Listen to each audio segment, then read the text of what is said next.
Hey YouTube, Rameko here. Here's an updated Nordic deck profile for not only March but also April of 2011, and it borrows some tips off of what Jeff Jones did in YCS, but also adds a new twist that he doesn't show in his own videos, or I don't think he added some of these cards at YCS. So let's start off with a deck list. 2 of the White Goat Tangersneer, 3 Goldfax, 3 Hamster, 3 Black Goat, 2 Raikou, 1 Sangan, 1 Gores, just 1 Vanadis, 2 DD Crow, which can be switched out for 2 Effect Veiler, and depending on who you're playing against, 2 MST, 2 Upstart. I'll get to that in a bit. People are probably like, why don't you run dualities? But if you can't afford $200 for 2 pieces of cardboard, I think Upstart does this quite well. 2 Avarice, Monster Reborn Giant Tune Dark Hole Staple, 3 Gleipnir, 1 Bottomless Trap Hole, 1 Dimensional Prison, although I usually run 2 Dimensional Prison, really depends on who you're playing against. 2 Compulsory Evacuation Devices for people who can't pay $200 for 2 pieces of cardboard, and by that I mean Solemn Warning, Solemn Judgment, and Torrential Tribute. 2 Trap Stuns, and 1 7 Tools of the Bandit.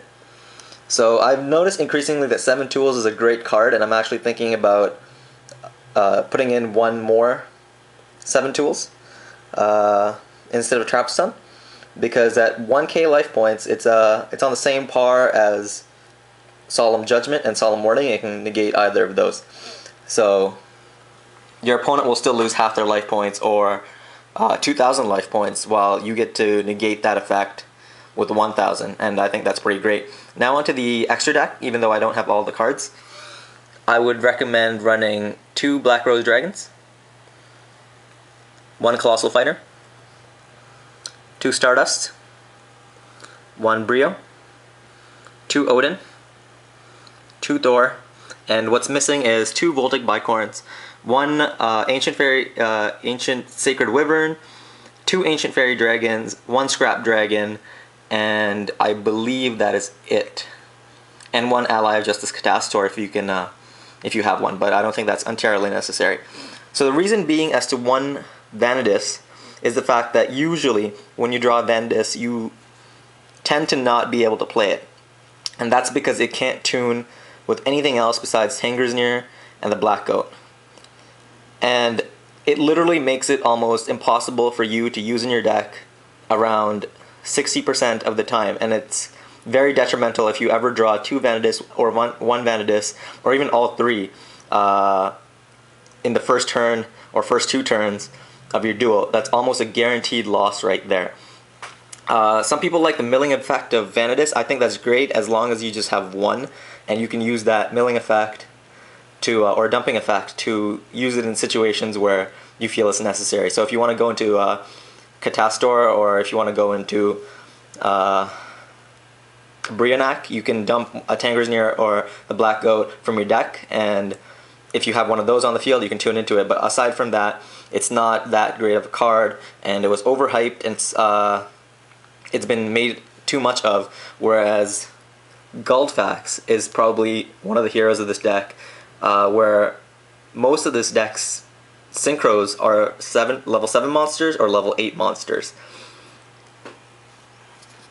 2 DD Crows if you're ever playing against Dragunities or Chaos Plants, and you just really want to take out their Glow Up Bulb, make sure they can't use Pot of Avarice, or take off Phalanx so they can't summon Vajrayana. Upstart Goblin, you're probably wondering, is it so great because you're giving your opponent a 1k life point, you know, you're giving them a 1k life point boost, but I don't think 1k really matters that much. Plus, this game is not about life points, and it really just matters that you win. And you can always take out their life points at any moment. I haven't seen Upstart Goblin giving me any sort of detrimental effect as of yet. Although if you do have dualities, run two dualities instead of 2 Upstart Goblins. I would run 2 Pot of Avarices, just waiting on my other Avarice. I lent it to a friend. But you should definitely run 2 Avarices.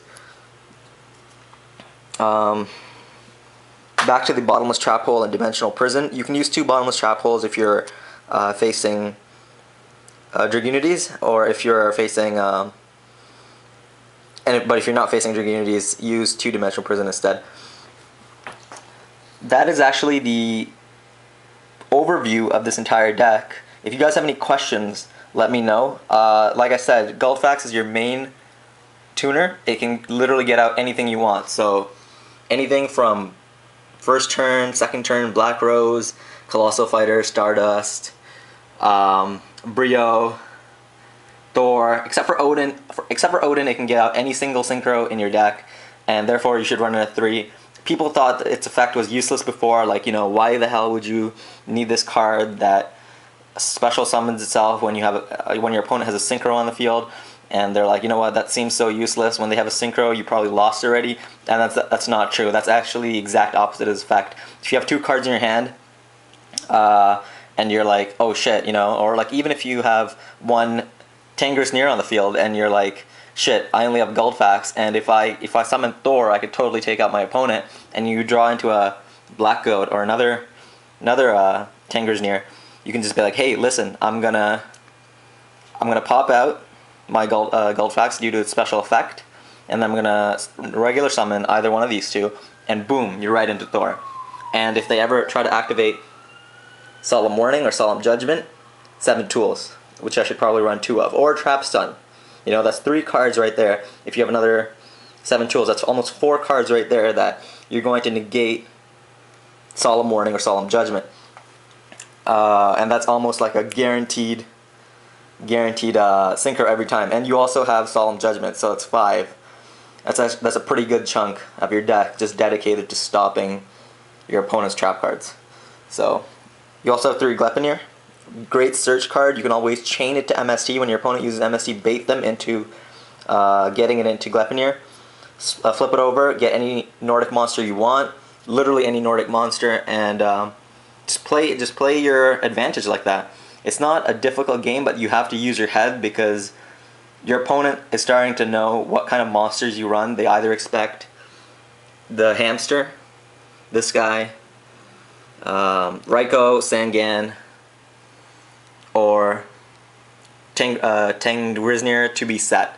So they kind of almost know, or like they have an option between 5 cards that you're going to set, which always keeps them guessing, I guess. But play that to your advantage and make sure you know, you use tactics that they don't see coming. But yeah, switch to DD Crows to 2 Effect Veilers if necessary. And I'm going to be substituting in 2 Thunder King Ryos for Gores. And that is pretty much it, guys. If you have anything else or any questions, let me know. Peace out.